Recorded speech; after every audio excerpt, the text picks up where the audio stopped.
ਅੱਜ ਦੀ ਪਾਵਨ ਵਿਚਾਰ ਪਾਵਨ ਅੰਕ 343 ਤੋਂ ਬਾਬਾ ਕਬੀਰ ਸਾਹਿਬ ਜੀ ਦੀ ਥਿੱਤੀ ਬਾਣੀ ਉਸ ਤੋਂ ਜਿਹੜੀ ਆਰੰਭ ਹੈ। ਫਤਿਹ ਪ੍ਰਵਾਨ ਕਰੂ ਜੀ। ਵਾਹਿਗੁਰੂ ਜੀ ਕਾ ਖਾਲਸਾ, ਵਾਹਿਗੁਰੂ ਜੀ ਕੀ ਫਤਿਹ। ਇਕ ਓੰਕਾਰ ਸਤਿ ਗੁਰ ਪ੍ਰਸਾਦ।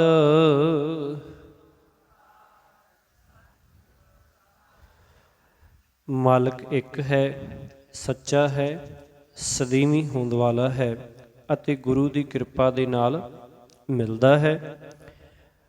ਰਾਗ ਗੌੜੀ ਥਿੰਤੀ ਕਬੀਰ ਜੀ ਕੀ।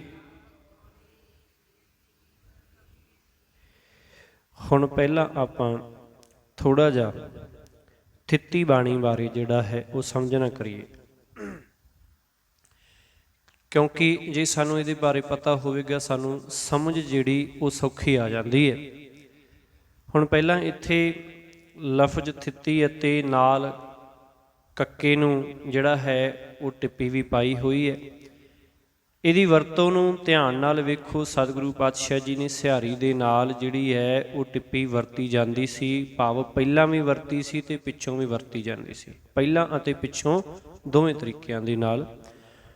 ਹੁਣ ਇੱਥੇ ਆਪਾਂ ਵੇਖੀਏ ਥਿੱਤੀ ਬਾਣੀ ਬਾਬਾ ਕਬੀਰ ਸਾਹਿਬ ਜੀ ਉਹ ਦਰਜ ਕਰ ਰਹੇ ਨੇ ਪਾਵਨ ਬਾਣੀ ਦੇ ਵਿੱਚ। ਆਪਾਂ ਦੇਖੀਏ ਨਾਲ ਹੀ ਜਿਵੇਂ ਸੁਖਮਨੀ ਸਾਹਿਬ ਬਾਣੀ ਦੇ ਵਿੱਚ ਸਲੋਕ ਅਤੇ ਪੌੜੀਆਂ ਆਉਂਦੀਆਂ ਨੇ, ਉਵੇਂ ਇਸੇ ਪਾਵਨ ਬਾਣੀ ਦੇ ਵਿੱਚ ਵੀ ਸਲੋਕ ਅਤੇ ਪੌੜੀਆਂ ਆਉਣਗੇ। ਉਸੇ ਹਿਸਾਬ ਦੇ ਨਾਲ ਪੌੜੀ ਹੋਏਗੀ, ਉਹਦੇ ਨਾਲ ਮਿਲਦਾ ਜੁਲਦਾ ਜਿਹੜਾ ਹੈ ਮਜ਼ਮੂਨ ਕਹਿ ਦਈਏ ਜਾਂ ਮਿਲਦੇ ਜੁਲਦੇ ਅਰਥ, ਮਿਲਦਾ ਜੁਲਦਾ ਭਾਵ ਵਾਲੇ ਸਲੋਕ ਅਤੇ ਪੌੜੀਆਂ ਹੋਣਗੇ ਅਤੇ ਇੱਕ ਹੀ ਰਹਾਉ ਦਾ ਬੰਦ ਆਏਗਾ, ਜਿਵੇਂ ਸੁਖਮਨੀ ਸਾਹਿਬ ਬਾਣੀ ਦੇ ਵਿੱਚ ਵੀ ਇੱਕ ਹੀ ਆਉਂਦਾ। ਰਹਿਮਤ ਕਰਨ ਸਤਿਗੁਰੂ ਜੀ। ਸਲੋਕ 15 ਥਿੱਤੀ 7 ਵਾਰ, ਕਹਿ ਕਬੀਰ ਉਰਵਾਰ ਨ ਪਾਰ। ਸਾਧਕ ਸਿੱਧ ਲਖੈ ਜੋ ਭਿਓ, ਆਪੇ ਕਰਤਾ ਆਪੇ ਦਿਓ। ਹੁਣ ਬਾਬਾ ਕਬੀਰ ਸਾਹਿਬ ਜੀ ਆਰੰਭ ਕਰ ਰਹੇ ਨੇ ਸਲੋਕ ਤੋਂ 15 ਥਿੱਤੀ 7 ਵਾਰ।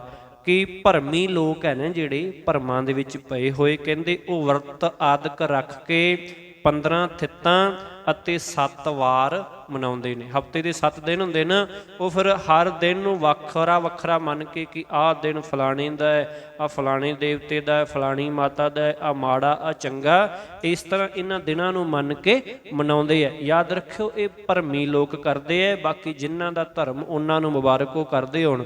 ਪਰ ਜੇ ਕੋਈ ਗੁਰੂ ਦਾ ਸਿੱਖ ਅਜਿਹਾ ਕਰਦਾ ਹੈ ਤੇ ਉਹ ਸਭ ਤੋਂ ਵੱਡਾ ਵਹਿਮੀ ਹੈ, ਭਰਮੀ ਹੈ। ਕਹਿ ਕਬੀਰ ਉਰਵਾਰ ਨ ਪਾਰ। ਪਰ ਬਾਬਾ ਕਬੀਰ ਸਾਹਿਬ ਜੀ ਆਖਦੇ ਇਹਨਾਂ ਥਿੱਤਾਂ ਵਾਰਾਂ ਦੀ ਰਾਹੀਂ ਹਰ ਰੋਜ਼ ਉਸ ਪ੍ਰਮਾਤਮਾ ਦੀ ਸਿਫਤ ਸਲਾਹ ਕਰਦਾ ਹੈ ਜੋ ਸਦਾ ਬੇਅੰਤ ਹੈ। ਕਿ ਉਹ ਤੇ ਉਹਦੇ ਗੁਣ ਗਾਉਂਦਾ ਹੈ ਜੋ ਸਦਾ ਬੇਅੰਤ ਹੈ। ਉਹ ਥਿੱਤਾਂ ਵਾਰਾਂ ਦੇ ਵਿੱਚ ਨਹੀਂ ਪੈਂਦਾ ਕਿ ਅੱਜ ਪਹਿਲੇ ਮਹੀਨਾ ਜਿੱਦਣ ਚੜ੍ਹਿਆ ਉਸ ਦਿਨ ਬਸ ਮਨਾ ਲਿਆ ਚੰਗੀ ਤਰ੍ਹਾਂ ਤੇ ਮੁੜ ਕੇ ਮਗਰਲੇ 28 29 ਦਿਨ ਆਇਆ ਹੀ ਨਾ ਗੁਰਦੁਆਰੇ, ਜਾਂ ਆਇਆ ਤੇ ਦਵਾ ਦਵ ਭੱਜਣ ਦੀ ਕੀਤੀ, ਜਾਂ ਇੱਕ ਦਿਨ ਮਨਾ ਲਿਆ ਜੀ ਸੋਮਵਾਰ ਆ ਗਿਆ ਤੇ ਕੋਈ ਗੱਲ ਨਹੀਂ ਹੁਣ ਹਫ਼ਤਾ ਮੇਰਾ ਉਸੇ 'ਚ ਹੀ ਲੰਘ ਜਾਣਾ, ਮਗਰਲੇ 6 ਦਿਨ ਗੁਰਦੁਆਰੇ ਹੀ ਨਾ ਆਇਆ। ਪੰਚਮੀ ਨੂੰ ਆ ਗਿਆ ਜੀ ਤੇ ਬਾਕੀ ਦਿਨ ਉਵੇਂ ਟਪਾ ਤੇ, ਦਸਵੀਂ ਨੂੰ ਚਲਾ ਗਿਆ, ਪੁੰਨਿਆਂ ਨੂੰ ਚਲਾ ਗਿਆ, ਮੱਸਿਆ ਨੂੰ ਚਲਾ ਗਿਆ ਤੇ ਬਾਕੀ ਦਿਨ ਛੱਡ ਦਿੱਤੇ। ਇਹ ਵਹਿਮ ਨੇ, ਇਹ ਭਰਮ ਨੇ। ਬਾਬਾ ਕਬੀਰ ਸਾਹਿਬ ਜੀ ਆਖਦੇ ਕਿ ਮੈਂ ਇਹਨਾਂ ਦੇ ਵਿੱਚ ਨਹੀਂ ਫਸਦਾ, ਮੈਂ ਸਦਾ ਹੀ ਮਾਲਕ ਦੀ ਸਿਫਤ ਸਲਾਹ ਦੇ ਵਿੱਚ ਲੱਗਿਆ ਰਹਿੰਦਾ। ਮੈਂ ਕੋਈ ਸਮਾਂ ਦੇਖ ਕੇ ਨਹੀਂ ਫਲਾਣਾ ਦਿਨ ਆਏਗਾ ਉਸ ਦਿਨ ਮੈਂ ਮਾਲਕ ਨਾਲ ਜੁੜਾਂਗਾ।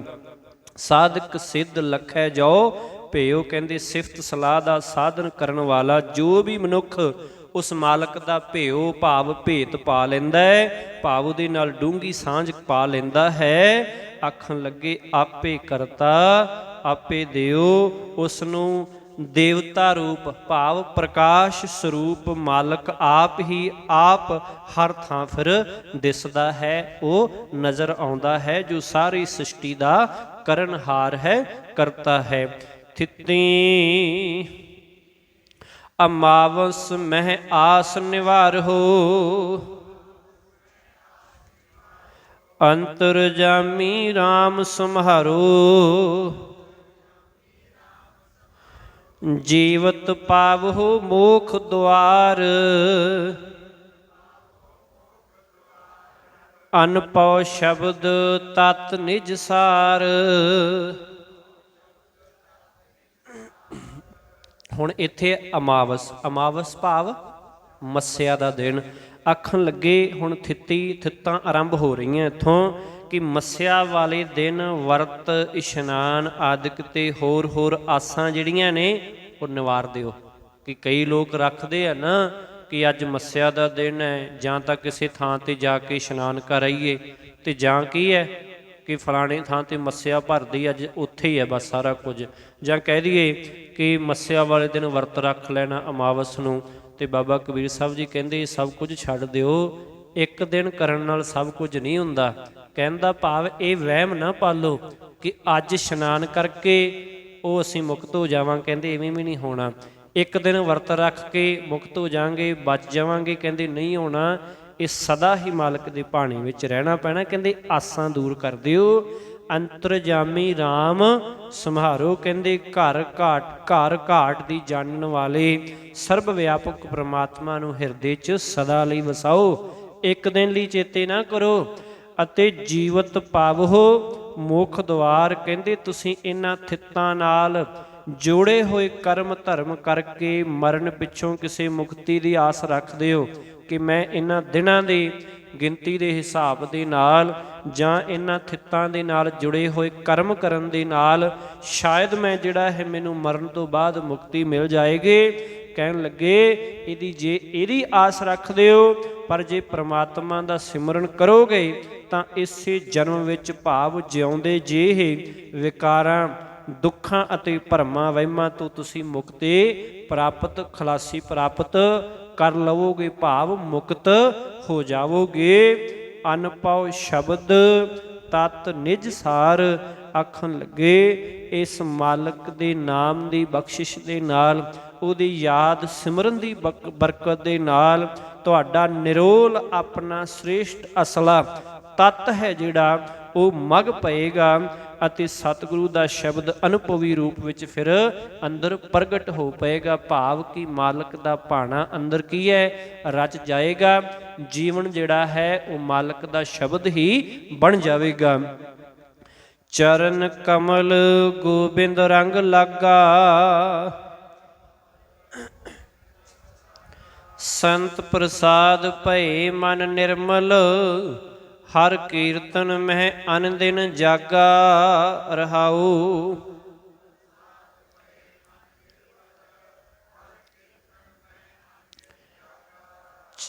ਚਰਨ ਕਮਲ ਗੋਬਿੰਦ ਰੰਗ ਲਾਗਾ। ਜਿਸ ਮਨੁੱਖ ਦਾ ਪਿਆਰ ਮਾਲਕ ਦੇ ਸੋਹਣੇ ਚਰਨਾਂ ਨਾਲ ਲੱਗ ਜਾਂਦਾ ਹੈ, ਬਣ ਜਾਂਦਾ ਹੈ।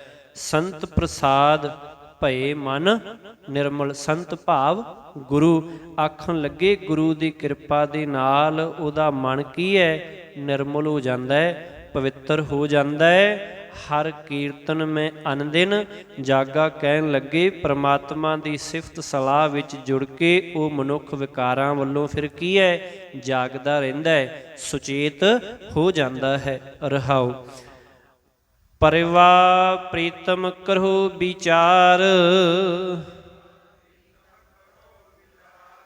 ਘਟ ਮੈਂ ਖੇਲੈ ਅਘਟ ਅਪਾਰ। ਕਾਲ ਕਲਪਨਾ ਕਦੇ ਨਾ ਖਾਏ ਆਦ ਪੁਰਖ ਮੈਂ ਰਹਿ ਸਮਾਏ। ਪਰਿਵਾ ਭਾਵ ਪਹਿਲੀ ਥਿਤ। ਆਖਣ ਲੱਗੇ ਹੀ ਭਾਈ ਉਸ ਪ੍ਰੀਤਮ ਦੇ ਗੁਣਾਂ ਦਾ ਵਿਚਾਰ ਕਰੋ, ਉਸ ਮਾਲਕ ਦੇ ਗੁਣਾਂ ਦੀ ਸਿਫਤ ਸਲਾਹ ਕਰੋ। ਪਰਿਵਾ ਭਾਵ ਪਹਿਲੀ ਥਿਤ, ਪਹਿਲਾ ਦਿਨ ਜਾਂ ਪਹਿਲੀ ਜਿਹੜੀ ਹੈ ਮਿਤੀ। ਘਟ ਮੈਂ ਖੇਲੈ ਅਘਟ ਅਪਾਰ। ਆਖਣ ਲੱਗੇ ਜੋ ਸਰੀਰਾਂ ਵਿੱਚ ਕੈਦ ਨਹੀਂ ਆਉਂਦਾ, ਜੋ ਸਰੀਰਾਂ ਦੇ ਵਿੱਚ ਜਿਹੜਾ ਹੈ ਬੰਨਿਆ ਨਹੀਂ ਜਾ ਸਕਦਾ, ਜੋ ਬੇਅੰਤ ਹੈ ਅਤੇ ਫਿਰ ਵੀ ਹਰੇਕ ਸਰੀਰ ਵਿੱਚ ਜਿਹੜਾ ਹੈ ਉਹ ਖੇਡ ਰਿਹਾ ਹੈ। ਕਾਲ ਕਲਪਨਾ ਕਦੇ ਨਾ ਖਾਏ। ਆਖਣ ਲੱਗੇ ਜੋ ਮਨੁੱਖ ਪ੍ਰੀਤਮ ਪ੍ਰਭੂ ਦੀ ਸਿਫਤ ਸਲਾਹ ਕਰਦਾ ਹੈ, ਉਹਨੂੰ ਕਾਲ ਕਲਪਨਾ ਫਿਰ ਕਦੇ ਨਹੀਂ ਖਾਂਦੀ। ਭਾਵ ਉਹਨੂੰ ਚਿੰਤਾ ਫਿਕਰ ਮੌਤ ਦਾ ਡਰ ਫਿਰ ਉਹਦੇ ਨੇੜੇ ਨਹੀਂ ਆਉਂਦਾ, ਨਹੀਂ ਖਾਂਦਾ ਹੈ। ਭਾਵ ਆਤਮਿਕ ਮੌਤ ਨੇੜੇ ਨਹੀਂ ਲੱਗਦੀ। ਆਦ ਪੁਰਖ ਮੈਂ ਰਹਿ ਸਮਾਏ, ਕਿਉਂਕਿ ਉਹ ਸਦਾ ਸਭ ਦੇ ਸਿਰਜਣ ਵਾਲੇ ਅਕਾਲ ਪੁਰਖ ਵਿੱਚ ਸਮਾਇਆ ਰਹਿੰਦਾ ਹੈ, ਜੁੜਿਆ ਰਹਿੰਦਾ ਹੈ। ਦੁਤੀਆ ਦੁਹ ਕਰ ਜਾਣੈ ਅੰਗ, ਮਾਇਆ ਬ੍ਰਹਮ ਰਮੈ ਸਭ ਸੰਗ। ਨਾ ਉਹ ਬੜੈ ਨ ਘਟਤਾ ਜਾਏ, ਅਕੁਲ ਨਿਰੰਜਨ ਏਕੈ ਭਾਏ। ਦੁਤੀਆ ਦੋ ਕਰ ਜਾਣੈ ਅੰਗ, ਅੰਗ ਭਾਵ ਹਿੱਸੇ, ਦੋ ਤੋਂ ਭਾਵ ਦੋ। ਮਨੁੱਖ, ਉਹ ਮਨੁੱਖ ਇਹ ਸਮਝ ਲੈਂਦਾ ਕਿ ਜਗਤ ਨਿਰਾ ਕੀ ਹੈ, ਪ੍ਰਕਿਰਤੀ ਨਹੀਂ ਹੈ। ਭਾਵ ਉਹ ਦੋ ਹਿੱਸਿਆਂ ਨੂੰ ਸਮਝ ਲੈਂਦਾ ਹੈ। ਭਾਵ ਕਿ ਮਾਇਆ ਬ੍ਰਹਮ ਰਮੈ ਸਭ ਸੰਗ, ਕਹਿੰਦੇ ਦੋ ਹਿੱਸੇ ਨਹੀਂ ਹੈ। ਭਾਵ ਕਿ ਦੋ ਅੰਗ ਸਮਝਦਾ ਹੈ। ਭਾਵ ਮਾਇਆ ਅਤੇ ਬ੍ਰਹਮ ਦੋ ਅੰਗ, ਕੀ ਇਹ ਸੰਸਾਰ ਦੇ ਦੋ ਅੰਗ ਸਮਝਦਾ ਹੈ, ਮਾਇਆ ਅਤੇ ਮਾਲਕ, ਮਾਇਆ ਅਤੇ ਪਰਮੇਸ਼ਰ। ਨਾ ਉਹ ਬੜੈ ਨਾ ਘਟਤਾ ਜਾਏ, ਕਹਿੰਦੇ ਬ੍ਰਹਮ ਇਸ ਮਾਇਆ ਦੇ ਵਿੱਚ ਹਰੇਕ ਦੇ ਨਾਲ ਵਸ ਰਿਹਾ, ਮਾਲਕ ਹਰੇਕ ਦੇ ਨਾਲ ਜਿਹੜਾ ਵਸ ਰਿਹਾ ਹੈ, ਉਹ ਕਦੇ ਵੱਧਦਾ ਘਟਦਾ ਨਹੀਂ ਹੈ, ਸਦਾ ਇੱਕੋ ਜਿਹਾ ਰਹਿੰਦਾ ਹੈ। ਨਾ ਵੱਢੈ ਨਾ ਫਿਰ ਕੀ ਹੈ, ਘਟੈ। ਭਾਵ ਨਾ ਘਟਦਾ ਨਾ ਵਧੈ। ਅਕੁਲ ਨਿਰੰਜਨ ਏਕੈ ਭਾਏ, ਉਸ ਦੀ ਕੋਈ ਖਾਸ ਕੁੱਲ ਨਹੀਂ ਹੈ, ਉਹ ਅਕੁਲਹੀਨ ਹੈ, ਉਹ ਨਿਰੰਜਨ ਹੈ। ਏਕੈ ਭਾਏ, ਉਸ ਤੇ ਮਾਇਆ ਆਪਣਾ ਪ੍ਰਭਾਵ ਨਹੀਂ ਪਾ ਸਕਦੀ ਹੈ। ਤ੍ਰਿਤੀਆ ਤੀਨੇ ਸਮ ਕਰ ਲਿਆਵੈ, ਆਨੰਦ ਮੂਲ ਪਰਮ ਪਦ ਪਾਵੈ। ਸਾਧ ਸੰਗਤ ਉਪਜੈ ਵਿਸ਼ਵਾਸ, ਬਾਹਰ ਭੀਤਰ ਸਦਾ ਪ੍ਰਗਾਸ। ਆਖਣ ਲੱਗੇ ਤ੍ਰਿਤੀਆ ਤੀਨੇ ਸਮ ਕਰ ਲਿਆਵੈ। ਆਖਣ ਲੱਗੇ ਪ੍ਰਭੂ ਦੀ ਸਿਫਤ ਸਲਾਹ ਕਰਨ ਵਾਲਾ ਮਨੁੱਖ ਮਾਇਆ ਦੇ ਤਿੰਨਾਂ ਗੁਣਾਂ ਨੂੰ ਸਹਿਜ ਅਵਸਥਾ ਦੇ ਵਿੱਚ ਲੈ ਆਉਂਦਾ, ਭਾਵ ਬਰਾਬਰ ਕਰ ਲੈਂਦਾ ਹੈ। ਭਾਵ ਉਹ ਇਹਨਾਂ ਗੁਣਾਂ ਵਿੱਚ ਕਦੇ ਨਹੀਂ ਡੋਲਦਾ, ਕਿਸੇ ਵੀ ਰਜੋ ਤਮੋ ਸਤੋ ਦੇ ਕਿਸੇ ਗੁਣ ਦੇ ਵਿੱਚ ਫਸਦਾ ਨਹੀਂ ਹੈ, ਉਹ ਡੋਲਦਾ ਨਹੀਂ। ਤਿੰਨਾਂ ਨੂੰ ਬਰਾਬਰ ਜਿਹੜਾ ਹੈ ਮਾਲਕ ਦੇ ਭਾਣੇ ਵਿੱਚ ਟਿਕਾ ਲੈਂਦਾ ਹੈ। ਆਨੰਦ ਮੂਲ ਪਰਮ ਪਦ ਪਾਵੈ, ਕਹਿੰਦੇ ਉਹ ਮਨੁੱਖ ਸਭ ਤੋਂ ਉੱਚੀ ਆਤਮਿਕ ਅਵਸਥਾ ਨੂੰ ਹਾਸਲ ਕਰ ਲੈਂਦਾ ਹੈ, ਜੋ ਆਨੰਦ ਦਾ ਸੋਮਾ ਹੈ, ਜੋ ਮੂਲ ਹੈ ਆਨੰਦ ਦਾ। ਸਾਧ ਸੰਗ ਉਪਜੈ, ਇਹ ਆਪਾਂ ਕਰ ਲਿਆ ਨਾ, ਹਾਂਜੀ। ਸਾਧ ਸੰਗਤ ਉਪਜੈ ਵਿਸ਼ਵਾਸ। ਆਖਣ ਲੱਗੇ ਸਤ ਸੰਗਤ ਵਿੱਚ ਰਹਿ ਕੇ ਉਸ ਮਨੁੱਖ ਦੇ ਅੰਦਰ ਇਹ ਯਕੀਨ ਪੈਦਾ ਹੋ ਜਾਂਦਾ ਹੈ, ਇਹ ਭਰੋਸਾ, ਇਹ ਸ਼ਰਧਾ ਪੈਦਾ ਹੋ ਜਾਂਦੇ ਨੇ। ਬਾਹਰ ਭੀਤਰ ਸਦਾ ਪ੍ਰਗਾਸ। ਆਖਣ ਲੱਗੇ ਕਿ ਅੰਦਰ ਬਾਹਰ ਹਰ ਥਾਂ ਸਦਾ ਪ੍ਰਭੂ ਦਾ ਹੀ ਜਿਹੜਾ ਹੈ ਉਹ ਪ੍ਰਕਾਸ਼ ਹੈ। ਯਾਦ ਰੱਖਿਓ ਗੱਲ ਸ਼ੁਰੂ ਕਿੱਥੋਂ ਹੋਈ ਹੈ, ਰਹਾਉ ਦੇ ਬੰਦ ਨੂੰ ਖਿਆਲ ਵਿੱਚ ਰੱਖਣਾ ਕਿ ਚਰਨ ਕਮਲ ਗੋਬਿੰਦ ਰੰਗ ਲਾਗਾ, ਜਿਹਨੂੰ ਮਾਲਕ ਦੇ ਚਰਨਾਂ ਦਾ ਪ੍ਰੇਮ ਲੱਗ ਗਿਆ ਹੈ। ਸੰਤ ਪ੍ਰਸਾਦ ਭਏ ਮਨ ਨਿਰਮਲ, ਹਰ ਕੀਰਤਨ ਮੈਂ ਅਨਦਿਨ ਜਾਗਾ। ਕਹਿੰਦੇ ਉਹਦੇ ਫਿਰ ਜੀਵਨ ਦੀਆਂ ਆ ਪੌੜੀਆਂ ਬਣਦੀਆਂ ਆਉਂਦੀਆਂ, ਇਵੇਂ ਇਵੇਂ ਜਿਹੜਾ ਉਹ ਮਾਲਕ ਜੀ ਨੂੰ ਫਿਰ ਜਿਹੜਾ ਹੈ ਉਹ ਜਾਣਦਾ ਜਾਂਦਾ ਹੈ, ਸਮਝਦਾ ਜਾਂਦਾ ਹੈ। ਚੌਥਾ ਹੈ ਚੰਚਲ ਮਨ ਕੋ ਗਹੋ, ਕਾਮ ਕ੍ਰੋਧ ਸੰਗ ਕਬਹੁ ਨ ਬਹੋ। ਜਲ ਥਲ ਮਾਹੇ ਆਪਹਿ ਆਪ, ਆਪੈ ਜਪੋ ਆਪਣਾ ਜਾਪ। ਹੁਣ ਚੌਥੀ ਥਿਤ ਦੀ ਰਾਹੀਂ ਆਖ ਰਹੇ ਹੈ, ਚੰਚਲ ਮਨ ਕੋ ਕਹੋ। ਆਖਣ ਲੱਗੇ ਕਿ ਚੌਥੀ ਥਿਤ ਨੂੰ ਕਿਸੇ ਕਰਮ ਧਰਮ ਦੇ ਥਾਂ ਤੇ, ਕਿਹਦੀ ਥਾਂ ਤੇ, ਕਿ ਅੱਜ ਚੌਥ ਹੋ ਗਈ ਹੈ, ਚੌਥੀ ਥਿਤ ਹੈ, ਇਹਦੀ ਥਾਂ ਤੇ ਕੋਈ ਕਰਮ ਧਰਮ ਕਰਨਾ, ਹੋਰ ਕੁਝ ਕਰਨਾ ਹੈ, ਇੱਕ ਦਿਨ ਨੂੰ ਮੰਨ ਕੇ ਕਹਿੰਦੇ ਇਹਦੀ ਥਾਂ ਤੇ ਆਪਣੇ ਚੰਚਲ ਮਨ ਨੂੰ ਫੜ ਕੇ ਰੱਖੋ, ਇਹਨੂੰ ਰੋਕ ਕੇ ਰੱਖੋ, ਇਹਨੂੰ ਟਿਕਾ ਕੇ ਰੱਖੋ। ਕਾਮ ਕ੍ਰੋਧ ਸੰਗ ਕਬੋ ਨਾ ਬਹੁ, ਕਹਿੰਦੇ ਕਦੇ ਕਾਮ ਕ੍ਰੋਧ ਦੀ ਸੰਗਤ ਵਿੱਚ ਨਾ ਬੈਠੋ। ਕਹਿਣ ਦਾ ਭਾਵ ਕਿ ਇਹ ਖਿਆਲ ਮਨ ਵਿੱਚ ਆਉਣ ਨਾ ਦਿਓ। ਜਲ ਥਲ ਮਾਹੇ ਆਪਹਿ ਆਪ, ਕਹਿੰਦੇ ਜੋ ਪਰਮਾਤਮਾ ਜਲ ਵਿੱਚ, ਧਰਤੀ ਉੱਤੇ, ਹਰ ਥਾਂ ਆਪ ਹੀ ਆਪ ਵਿਆਪਕ ਹੈ।